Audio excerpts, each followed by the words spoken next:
नमस्कार।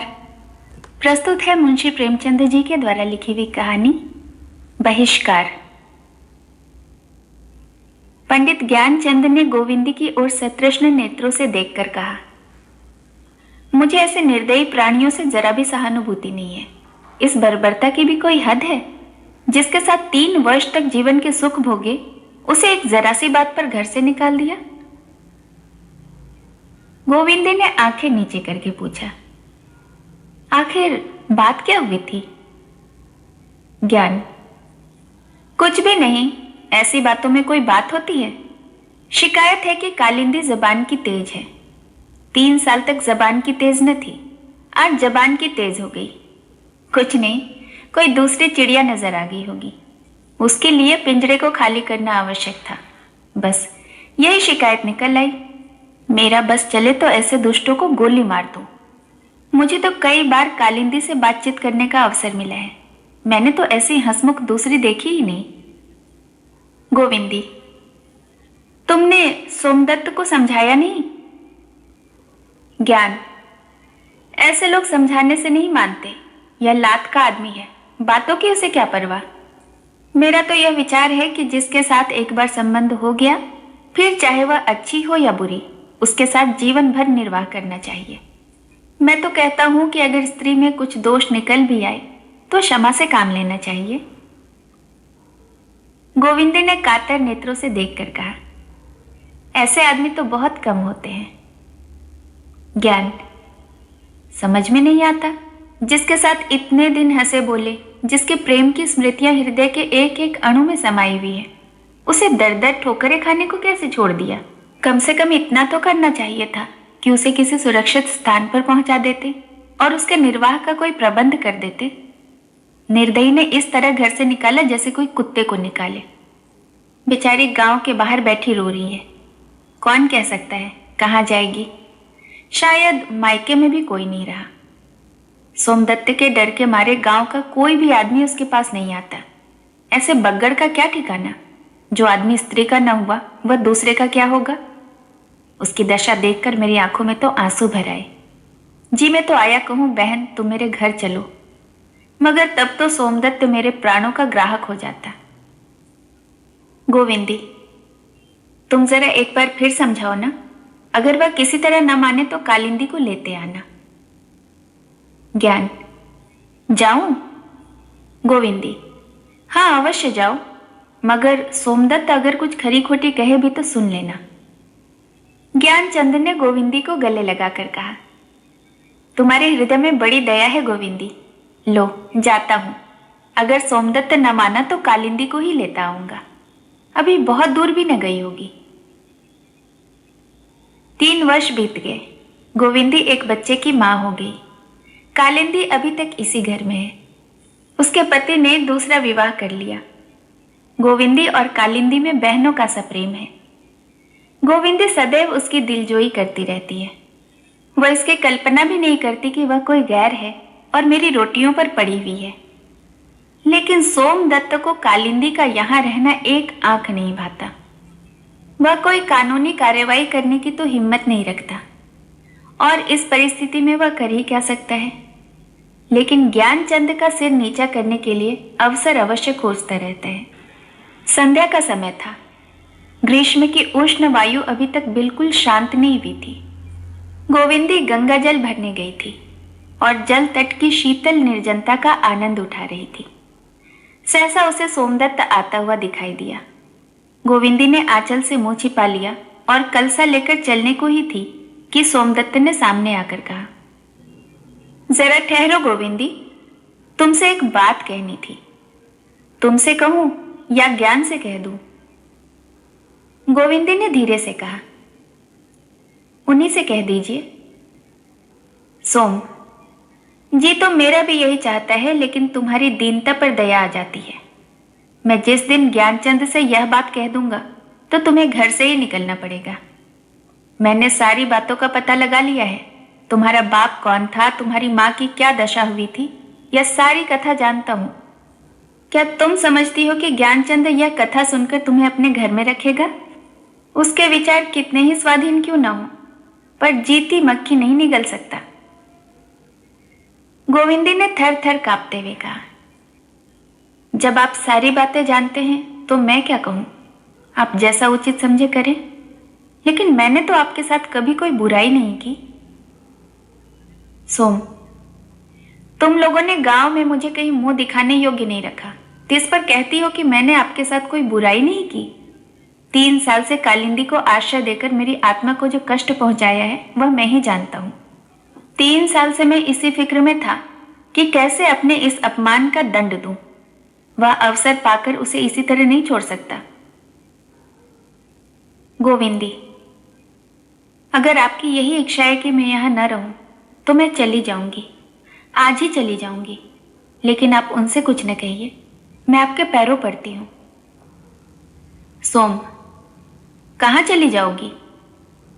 गोविंदी, और कहीं तो ठिकाना नहीं है, तो गंगा जी तो हैं। सोम, नहीं गोविंदी, मैं इतना निर्दयी नहीं हूं। मैं केवल इतना चाहता हूं कि तुम कालिंदी को अपने घर से निकाल दो। मैं और कुछ नहीं चाहता। 3 दिन का समय देता हूं, खूब सोच विचार लो। अगर कालिंदी तीसरे दिन तुम्हारे घर से न निकली तो तुम जानोगी। सोमदत्त वहां से चला गया। गोविंदी कलसा लिए मूर्ति की भांति खड़ी रह गई। उसके सम्मुख कठिन समस्या आ खड़ी हुई थी, वह थी कालिंदी। घर में एक ही रह सकती थी, दोनों के लिए उस घर में स्थान न था। क्या कालिंदी के लिए वह अपना घर, अपना स्वर्ग त्याग देगी? कालिंदी अकेली है, पति ने उसे पहले ही छोड़ दिया है। वह जहां चाहे जाकर रह सकती है, पर वह अपने प्राणधर और प्यारे बच्चे को छोड़कर कहां जाएगी?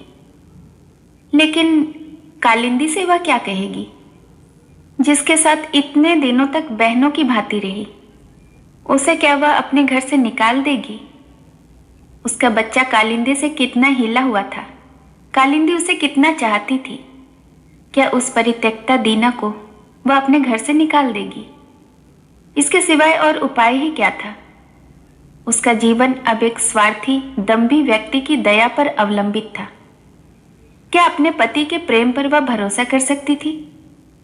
ज्ञानचंद्र सहृदय थे, उदार थे, विचारशील थे, दृढ़ थे, पर क्या उनका प्रेम अपमान, व्यंग और बहिष्कार जैसे आघातों को सहन कर सकता था? उसी दिन से गोविंदी और कालिंदी में कुछ पार्थक्य सा दिखाई देने लगा।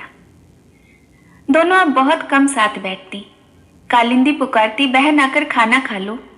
गोविंदी कहती, तुम खा लो, मैं फिर खा लूंगी। पहले कालिंदी बालक को सारे सारे दिन खिलाया करती थी। माँ के पास केवल दूध पीने भर जाता था, मगर अब गोविंदी हर दम उसे अपने पास ही रखती है। दोनों के बीच में कोई दीवार खड़ी हो गई है। कालिंदी बार बार सोचती है, आजकल यह मुझसे क्यों रूठी हुई है, पर उसे कोई कारण नहीं दिखाई देता। उसे भय हो रहा है कि कदाचित अब वह मुझे यहां नहीं रखना चाहती। इसी चिंता में वह गोते खाया करती है।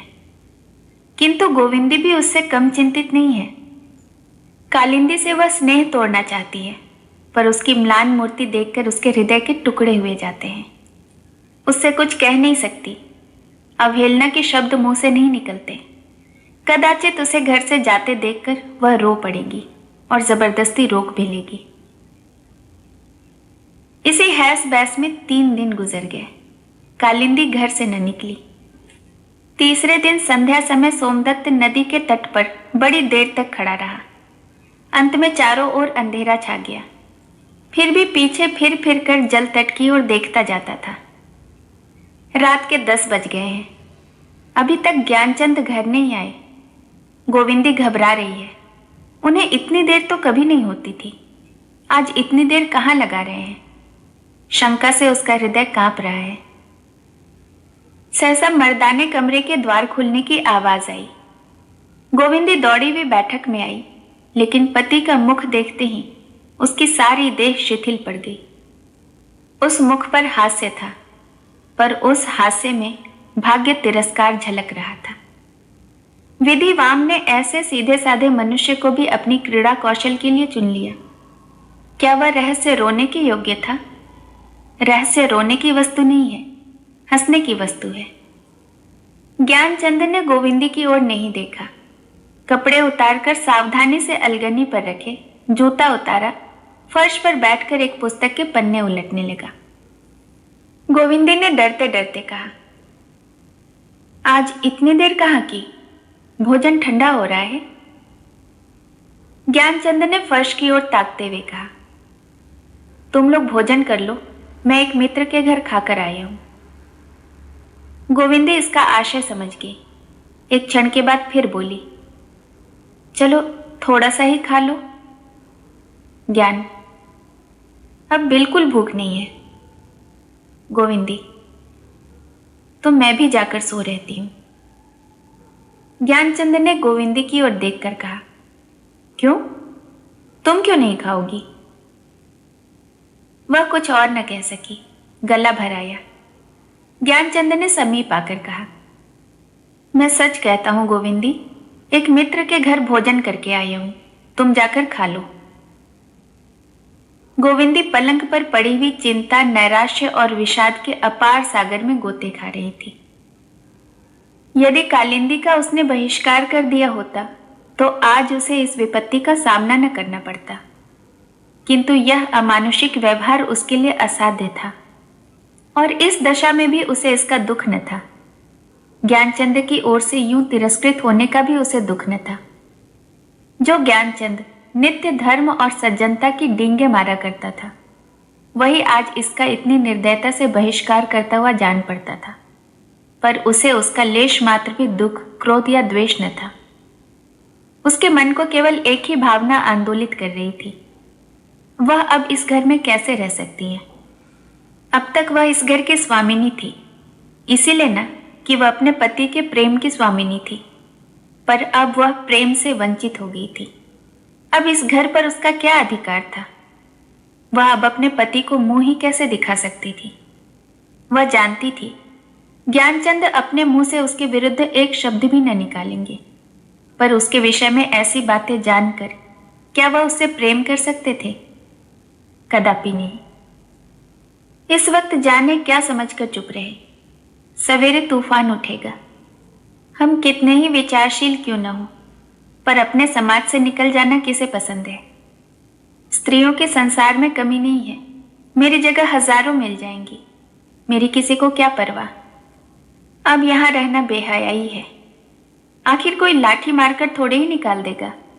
हयादार के लिए आंखों का इशारा ही बहुत है। मुंह से न कहें, मन की बात और भाव छिपे नहीं रहते। लेकिन मीठी निद्रा की गोद में सोए हुए शिशु को देखकर ममता ने उसके आसक्त हृदय को और भी कातर कर दिया। इस अपने प्राणों के आधार को वह कैसे छोड़ेगी? शिशु को उसने गोद में उठा लिया और खड़ी रोती रही। 3 साल कितने आनंद से गुजरे। उसने समझा था कि इसी भांति सारा जीवन कट जाएगा, लेकिन उसके भाग्य में इससे अधिक सुख भोगना लिखा ही न था। करुण वेदना में डूबे हुए शब्द उसके मुख से निकल आए, भगवान, अगर तुम्हें इस भांति ही मेरी दुर्गति करनी थी तो 3 साल पहले ही क्यों न की?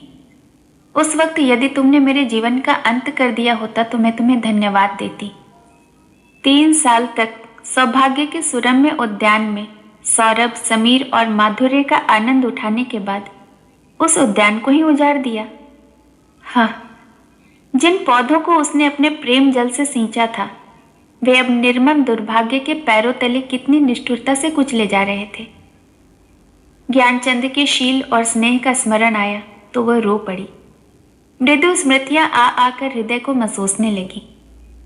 सहसा ज्ञानचंद के आने से वह संभल कर बैठ गई। कठोर कठोर बातें सुनने के लिए उसने अपने हृदय को कड़ा कर लिया, किंतु ज्ञानचंद के मुख पर रोष का चिन्ह भी न था।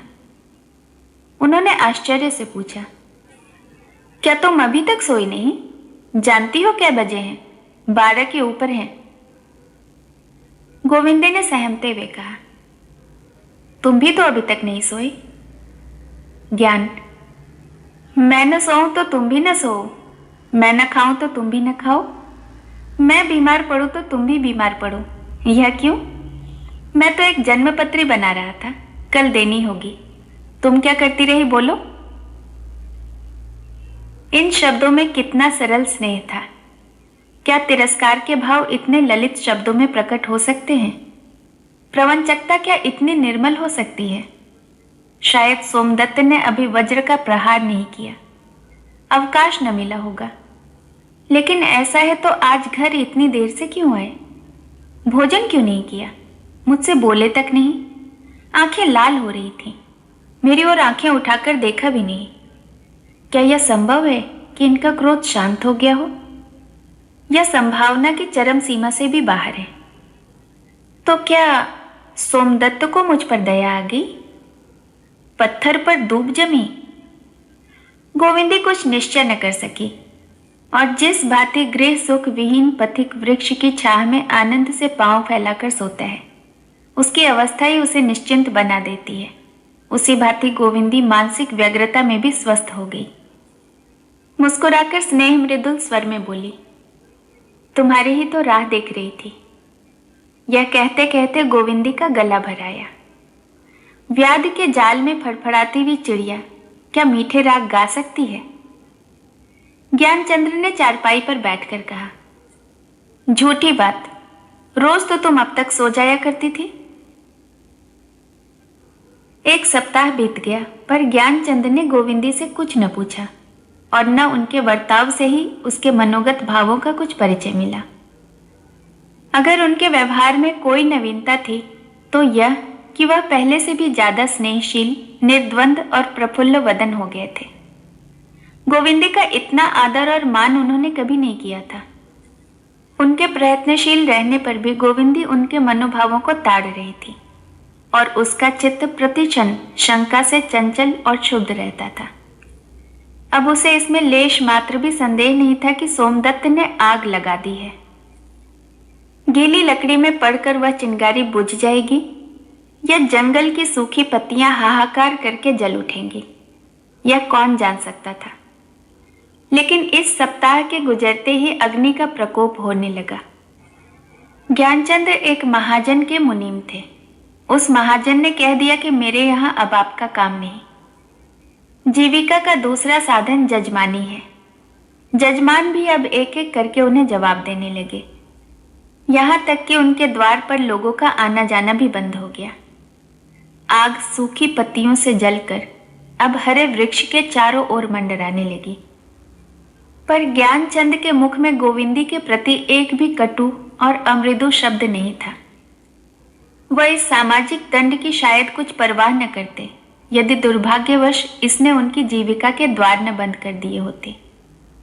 गोविंदी सब कुछ समझती थी पर संकोच के मारे कुछ न कह सकती थी। उसी के कारण उसके प्राण प्रिय पति की यह दशा हो रही है, यह उसके लिए डूब मरने की बात थी। पर कैसे प्राणों का उत्सर्ग करे, कैसे जीवन मोह से मुक्त हो। इस विपत्ति में स्वामी के प्रति उसके रोम रोम से शुभ कामनाओं की सरिता सी बहती थी, पर मुंह से एक शब्द भी न निकलता था। भाग्य की सबसे निष्ठुर लीला उस दिन हुई जब कालिंदी भी बिना कुछ कहे सुने सोमदत्त के घर जा पहुंची। जिसके लिए यह सारी यातनाएं झेलनी पड़ी, उसी ने अंत में बेवफाई की। ज्ञानचंद ने सुना तो केवल मुस्कुरा दिए, पर गोविंदी इस कुटिल आघात को इतनी शांति से सहन न कर सकी। कालिंदी के प्रति उसके मुख से अप्रिय शब्द निकल ही आए। ज्ञानचंद ने कहा, उसे व्यर्थ ही कोसती हो प्रिय, उसका कोई दोष नहीं है। भगवान हमारी परीक्षा ले रहे हैं। इस वक्त धैर्य के सिवा हमें किसी से कोई आशा नहीं रखनी चाहिए। जिन भावों को गोविंदी कई दिनों से अंतःस्थल में दबाती चली आती थी, वे धैर्य का बांध टूटते ही बड़े वेग से बाहर निकल पड़े। पति के सम्मुख अपराधियों की भांति हाथ बांधकर उसने कहा, स्वामी, मेरे ही कारण आपको यह सारे पापड़ बेलने पड़ रहे हैं। मैं ही आपके कुल की कलंकिनी हूं। क्यों न मुझे किसी ऐसी जगह भेज दीजिए जहां कोई मेरी सूरत तक न देखे। मैं आपसे सत्य कहती हूं। ज्ञानचंद ने गोविंदी को और न कुछ कहने दिया। उसे हृदय से लगाकर बोले, प्रिय, ऐसी बातों से मुझे दुखी न करो। तुम आज भी उतनी ही पवित्र हो जितनी उस समय थी जब देवताओं के समक्ष मैंने आजीवन पत्नी व्रत लिया था। तब मुझसे तुम्हारा परिचय न था।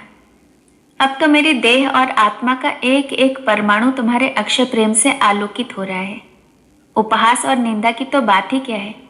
दुर्दैव का कठोरतम आघात भी मेरे व्रत को भंग नहीं कर सकता। अगर डूबेंगे तो साथ साथ डूबेंगे, तरेंगे तो साथ साथ तरेंगे। मेरे जीवन का मुख्य कर्तव्य तुम्हारे प्रति है। संसार इसके पीछे, बहुत पीछे है। गोविंदी को जान पड़ा उसके सम्मुख कोई देव मूर्ति खड़ी है। स्वामी में इतनी श्रद्धा, इतनी भक्ति उसे आज तक कभी नहीं हुई थी। गर्व से उसका मस्तक ऊंचा हो गया और मुख पर स्वर्गीय आभा झलक पड़ी। उसने फिर कुछ कहने का साहस न किया। संपन्नता अपमान और बहिष्कार को तुच्छ समझती है। उनके अभाव में ये बाधाएं प्राणांतक हो जाती हैं। ज्ञानचंद दिन के दिन घर में पड़े रहते। घर से बाहर निकलने का उन्हें साहस न होता था। जब तक गोविंदी के पास गहने थे तब तक भोजन की चिंता न थी, किंतु जब यह आधार भी न रह गया तो हालत और भी खराब होगी। कभी कभी निराहार ही रह जाना पड़ता। अपनी व्यथा किससे कहें? कौन मित्र था, कौन अपना था? गोविंदी पहले भी हृष्ट पुष्ट न थी, पर अब तो अनाहार और अंतर्वेदना के कारण उसकी देह और भी जीर्ण हो गई थी। पहले शिशु के लिए दूध मोल लिया करती थी, पर अब इसका सामर्थ्य न था। बालक दिन पर दिन दुर्बल होता जाता था। मालूम होता था उसे सूखे का रोग हो गया है। दिन के दिन बच्चा खुर्रा खाट पर पड़ा माता को नैराश्य दृष्टि से देखा करता। कदाचित उसकी बाल बुद्धि भी इस अवस्था को समझती थी। कभी किसी वस्तु के लिए हठ न करता था। उसकी बालोचित सरलता, चंचलता और क्रीड़ाशीलता ने अब दीर्घ आशाविहीन प्रतीक्षा का रूप धारण कर लिया था। माता पिता उसकी दशा देखकर मन ही मन कुड़ कुड़ कर रह जाते थे। संध्या का समय था। गोविंदी अंधेरे घर में बालक के सिरहाने चिंता में मग्न बैठी थी। आकाश पर बादल छाए हुए थे और हवा के झोंके उसके अर्धनग्न शरीर में शर के समान लगते थे। आज दिन भर बच्चे ने कुछ न खाया था। घर में कुछ था ही नहीं। क्षुधा अग्नि से बालक छटपटा रहा था, पर या तो रोना न चाहता था या उसमें रोने की शक्ति ही न थी। इतने में ज्ञानचंद तेली के यहां से तेल लेकर आ पहुंचे। दीपक जला। दीपक के क्षीण प्रकाश में माता ने बालक का मुख देखा तो सहम उठी। बालक का मुख पीला पड़ गया था और पुतलियां ऊपर चढ़ गई थी। उसने घबराकर बालक को गोद में उठाया। देह ठंडी थी। चिल्लाकर बोली, हाँ भगवान, मेरे बच्चे को क्या हो गया? ज्ञानचंद ने बालक के मुख की ओर देखकर एक ठंडी सांस ली और बोले, ईश्वर, क्या सारी दया दृष्टि हमारे ही ऊपर करोगे? गोविंदी, हाय मेरा लाल भूख के मारे शिथिल हो गया। ऐसा कोई नहीं जो इसे 2 घूंट दूध पिला सके। यह कहकर उसने बालक को पति के गोद में दे दिया और एक लुटिया लेकर कालिंदी के घर दूध मांगने चली। जिस कालिंदी ने आज 6 महीने से इस घर की ओर ताका तक न था, उसी के द्वार पर दूध की भिक्षा मांगने जाते हुए उसे कितनी ग्लानि, कितना संकोच हो रहा था, यह भगवान के सिवाय और कौन जान सकता है। यह वही बालक है जिस पर एक दिन कालिंदी प्राण देती थी, पर अब उसकी ओर से उसने अपना हृदय इतना कठोर कर लिया था कि घर में कई गौवें लगने पर भी एक चुल्लू दूध तक न भेजा। उसी की दया भिक्षा मांगने आज अंधेरी रात में भीगती हुई गोविंदी दौड़ी जा रही है। माता, तेरा वात्सल्य धन्य है। कालिंदी दीपक लिए दलान में खड़ी हुई गाय दुहा रही थी। पहले स्वामिनी बनने के लिए वह सौत से लड़ा करती थी। सेविका का पद उसे स्वीकार न था। अब सेविका का पद स्वीकार करके स्वामिनी बनी हुई थी। गोविंदी को देखकर तुरंत निकल आई और विस्मय से बोली, क्या है बहन, पानी बूंदी में कैसे चली आई? गोविंदी ने सकुचाते हुए कहा, लाला बहुत भूखा है कालिंदी, आज दिन भर कुछ नहीं मिला, थोड़ा सा दूध लेने आई हूं। कालिंदी भीतर जाकर दूध का मटका लिए बाहर निकल आई और बोली, जितना चाहे ले लो गोविंदी, दूध की कौन कमी है। लाला अब तो चलता होगा, बहुत जी चाहता है कि जाकर उसे देख आऊं, लेकिन जाने का हुक्म नहीं है। पेट पालना है तो हुक्म तो मानना ही पड़ेगा ना। तुमने बताया ही नहीं, नहीं तो लाला के लिए कौन सी दूध की कमी है। मैं चली के आई, तुमने उसका मुंह देखने को तरसा डाला। मुझे कभी पूछता है? यह कहते हुए कालिंदी ने दूध का मटका गोविंदी के हाथ पर रख दिया। गोविंदी की आंखों से आंसू बहने लगे। कालिंदी इतनी दया करेगी इसकी उसे आशा नहीं थी। अब उसे ज्ञान हुआ कि यह वही दयाशील सेवा परायणा रमणी है जो पहले थी। लेश मात्र भी अंतर न था। बोली, इतना दूध लेकर क्या करूंगी बहन, इस लोटिया में डाल दो। कालिंदी, दूध छोटे बड़े सभी खाते हैं, ले जाओ। यह मत समझो कि मैं तुम्हारे घर से चली आई तो वीरानी हो गई। भगवान की दया से अब यहाँ किसी बात की चिंता नहीं है। मुझसे कहने भर की देर है। हाँ, मैं आऊंगी नहीं, इससे लाचार हूं। कल किसी बेला लाला को लेकर नदी के किनारे आ जाना, देखने को बड़ा जी चाहता है। गोविंदी दूध की हांडी लिए घर चली गई। गर्वपूर्ण आनंद के मारे उसके पैर उड़े जाते थे। ड्योढ़ी पर पैर रखते ही बोली, जरा दिया तो दिखाना, यहां कुछ सुझाई नहीं देता, ऐसा न हो कि दूध गिर पड़े। ज्ञानचंद ने दीपक दिखा दिया। गोविंदी ने बालक को अपनी गोद में लिटाकर कटोरी से दूध पिलाना चाहा, पर एक घूंट से अधिक दूध कंठ में न गया। बालक ने हिचकी ली और अपनी जीवन लीला समाप्त कर दी। करुण रुदन से घर गूंज उठा। सारी बस्ती के लोग चौंक पड़े, पर जब मालूम हो गया कि ज्ञानचंद के घर से आवाज आ रही है तो कोई द्वार पर न आया। रात भर भग्न हृदय दंपत्ति रोते रहे। प्रातःकाल ज्ञानचंद ने शव उठा लिया और स्मशान की ओर चले।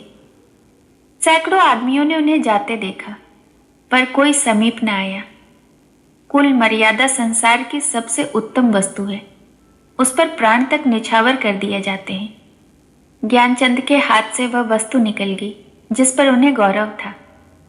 वह गर्व, वह आत्मबल, वह तेज जो परंपरा ने उनके हृदय में कूट कूट कर भर दिया था, उसका कुछ अंश तो पहले ही मिट चुका था। बच्चा खुचा पुत्र शोक ने मिटा दिया। उन्हें विश्वास हो गया था कि उनके अविचार का ईश्वर ने यह दंड दिया है।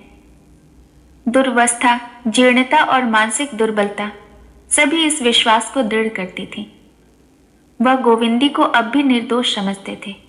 उसके प्रति एक कटु शब्द उनके मुंह से न निकलता था, न ही कोई कटु भाव उनके दिल में जगह पाता था। विधि की क्रूर क्रीड़ा ही उनका सर्वनाश कर रही है, इसमें उन्हें लेश मात्र भी संदेह न था। अब यह घर उन्हें फाड़े खाता था। घर के प्राण से निकल गए थे। अब माता किसे गोद में लेकर चंदा मामा को बुलाएगी, किसे उपटन मलेगी, किसके लिए प्रातःकाल हलवा पकाएगी। अब सब कुछ शून्य था। मालूम होता था उनके हृदय निकाल लिए गए हैं। अपमान, कष्ट, अनाहार, इन सारी विडंबनाओं के होते हुए भी बालक की बाल क्रीड़ाओं में वह सब कुछ भूल जाते थे। उसके स्नेह में, लालन पालन में ही अपना जीवन सार्थक समझते थे। अब चारों ओर अंधकार था। यदि ऐसे मनुष्य हैं जिन्हें विपत्ति से उत्तेजना और साहस मिलता है, तो ऐसे भी मनुष्य हैं जो आपत्ति काल में कर्तव्यहीन, पुरुषार्थहीन और उद्यमहीन हो जाते हैं। ज्ञानचंद शिक्षित थे, योग्य थे। यदि शहर में जाकर दौड़ धूप करते तो उन्हें कोई न कोई काम जरूर मिल जाता। वेतन कम ही सही, रोटियों के तो मोहताज न रहते, किंतु अविश्वास उन्हें घर से निकलने न देता था। कहाँ जाएं? शहर में कौन जानता है? अगर दो चार परिचित प्राणी हैं भी तो उन्हें मेरी परवाह क्यों होने लगी? फिर इस दशा में जाएं कैसे? देह पर साबित कपड़े भी तो नहीं। जाने के पहले गोविंदी के लिए कुछ न कुछ प्रबंध करना आवश्यक था। उसकी भी कोई सुविधा न थी। इन्हीं चिंताओं में पड़े पड़े उनके दिन कटते थे। यहाँ तक कि उन्हें घर से बाहर निकलते बड़ा संकोच होता था। गोविंदी पर ही अन्नोपार्जन का भार था। बेचारी दिन को बच्चों के कपड़े सीती, रात को दूसरों के लिए आटा पीसती। ज्ञानचंद सब कुछ देखते थे और माथा ठोक कर रह जाते थे। एक दिन भोजन करते हुए ज्ञानचंद ने आत्मधिक्कार के भाव से मुस्कुरा कर कहा, मुझसा निर्लज्ज पुरुष भी संसार में दूसरा न होगा जिसे स्त्री की कमाई खाते भी मौत नहीं आती।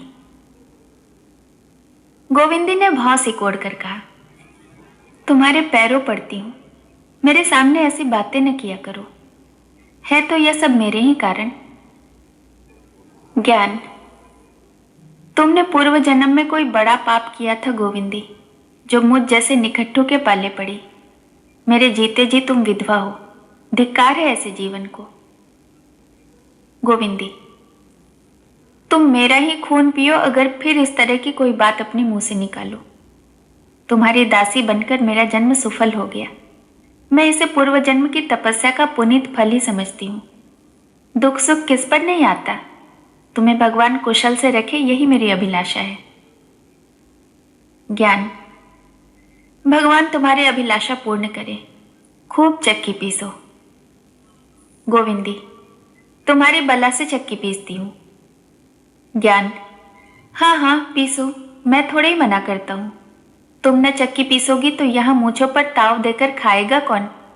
अच्छा, आज दाल में घी भी है, ठीक है, अब मेरी बड़ी चांदी है, बेड़ा पार लग जाएगा। इसी गांव में बड़े बड़े उच्च कुल की कन्याएं हैं, अपने वस्त्राभूषण के सामने उन्हें और किसी की परवाह नहीं। पति महाशय चाहे चोरी करके लाए, चाहे डाका मार कर लाए, इसकी उन्हें परवाह नहीं। तुम में वह गुण नहीं है, तुम उच्च कुल की कन्या नहीं हो। वाहरी दुनिया, ऐसी पवित्र देवियों का तेरे यहाँ अनादर होता है, उन्हें कुल कलंकिनी समझा जाता है। धन्य है तेरा व्यापार। तुमने कुछ और सुना? सोमदत्त ने मेरे आसामियों को बहका दिया है कि लगान मत देना, देखें क्या करते हैं। बताओ, जमींदार को रकम कैसे चुकाऊंगा? गोविंदी, मैं सोमदत्त से जाकर पूछती हूं ना, मना क्या करेंगे, कोई दिल लगी है? ज्ञान, नहीं गोविंदी, तुम उस दुष्ट के पास मत जाना। मैं नहीं चाहता कि तुम्हारे ऊपर उसकी छाया भी पड़े। उसे खूब अत्याचार करने दो, मैं भी देख रहा हूं कि भगवान कितने न्यायी हैं। गोविंदी, तुम आसामियों के पास क्यों नहीं जाते? हमारे घर ना आए, हमारा छुआ पानी न पिए, लेकिन क्या हमारे रुपये भी मार लेंगे? ज्ञान, वाह, इससे सरल तो कोई काम ही नहीं है। कह देंगे हम रुपये दे चुके, सारा गांव उसकी तरफ हो जाएगा। मैं तो अब गांव भर का द्रोही हूं ना। आज खूब डटकर भोजन किया है, अब मैं भी रईस हूं। बिना हाथ पैर हिलाए गुलछर्रे उड़ाता हूं। सच कहता हूं, तुम्हारी ओर से अब मैं निश्चिंत हो गया। देश विदेश में चला जाऊं तो तुम अपना निर्वाह कर सकती हो। गोविंदी, कहीं जाने का काम नहीं है। ज्ञान, तो यहां जाता ही कौन है? किसे कुत्ते ने काटा है जो यह सेवा छोड़कर मेहनत मजूरी करने जाए? तुम सचमुच देवी हो गोविंदी। भोजन करके ज्ञानचंद बाहर निकले। गोविंदी भोजन करके कोठरी में आई तो ज्ञानचंद न थे। समझी कहीं बाहर चले गए होंगे। आज पति की बातों से उसका चित्त कुछ प्रसन्न था। शायद अब वह नौकरी चाकरी की खोज में कहीं जाने वाले हैं, यह आशा बंधा रही थी। हाँ, उनकी व्यंग्योक्ति का भाव उसकी समझ में ही ना आता था। ऐसी बातें वह कभी न करते थे। आज क्या सूझी? कुछ कपड़े सीने थे, जाड़ों के दिन थे। गोविंदी धूप में बैठकर सीने लगी। थोड़ी ही देर में शाम हो गई। अभी तक ज्ञानचंद नहीं आए। तेल बत्ती का समय हो आया। फिर भोजन की तैयारी करने लगी। कालिंदी थोड़ा सा दूध दे गई थी। गोविंदी को तो भूख न थी, अब वह एक ही बेला खाती थी।